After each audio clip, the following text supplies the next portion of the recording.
अभी तक मैं काफ़ी सैड था कि वीडियो हट चुकी है और मेरा दिमाग भी ख़राब हो रहा था कि आखिर हटी तो हटी क्यों। हालांकि मुझे अभी तक पता नहीं चला है कि क्या रीज़न या किस डायलॉग या एग्जैक्ट किस डायलॉग की वजह से ये वीडियो टेक डाउन हुई है। बट अब मैं देख रहा हूँ कि लोग मेरे डायलॉग्स का खुद से ही एक मतलब निकाल रहे हैं। मैंने आर्टिकल्स भी देखे हैं, वीडियोस भी देखी हैं, जहाँ पे मेरे एक एक वर्ड को आउट ऑफ कॉन्टेक्स्ट शो करके गलत रिप्रेजेंट किया जा रहा है। देखो गाइस, जब भी हम कुछ कोई वीडियो देखते हैं या फिर कुछ सुनते हैं तो उसे हमें पूरे कॉन्टेक्स्ट के साथ समझना चाहिए।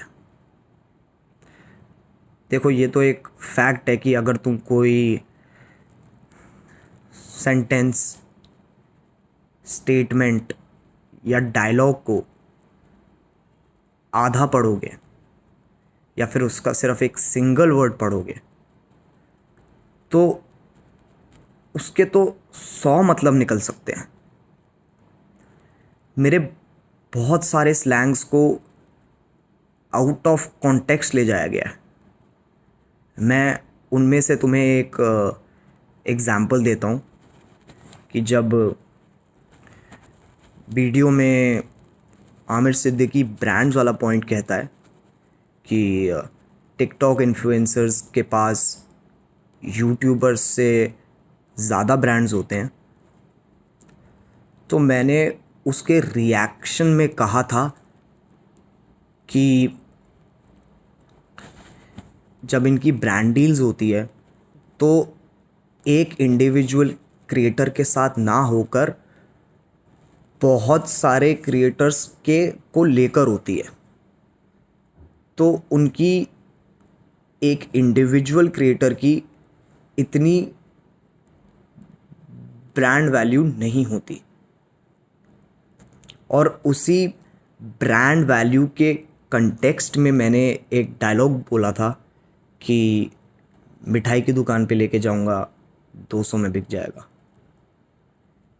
इस डायलॉग का मतलब सिर्फ और सिर्फ ब्रांड वैल्यू से था, जो मैंने 200 रुपये से रिप्रेजेंट की थी।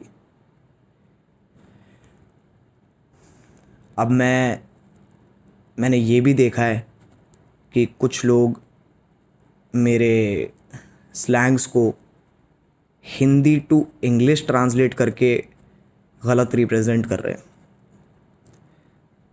देखो गाइस, अगर तुम हिंदी में लिखे ह्यूमर को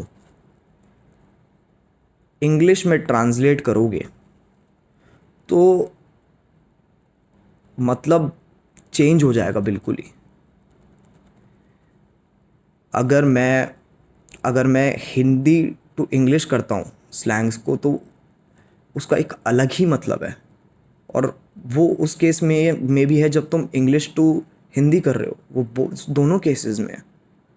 तो गाइज, प्लीज़ प्लीज़ अपनी अजम्पशंस को फैक्ट्स की तरह रिप्रेजेंट मत करो।